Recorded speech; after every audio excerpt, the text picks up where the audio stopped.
Кога ChatGPT ти е најдобар другар.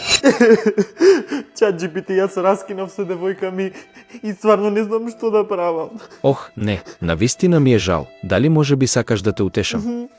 Да, утеши ме. Александар, ти си прекрасна личност. Преубав си, имаш добра душа. Маш како тебе не се раѓа два пати. Ајте, молам, напиши ми ја домашнава по историја, пошто ќе полудам. Секако, дали е ова во ред?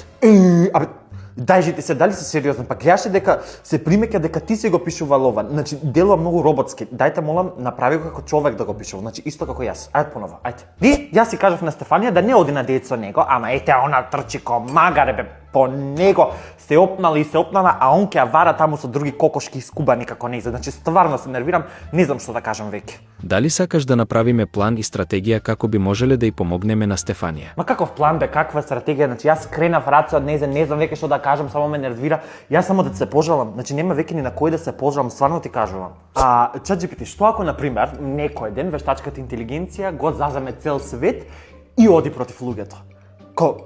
Ти би бил на моја страна или би ме нападнал и мене?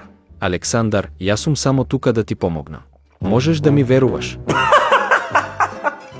Абе, така и бившата ми кажа, ама на крај ме вараш. Не ти верувам. Абе, што и да кажеш, не ти верувам, ама нели сме најдобри другари.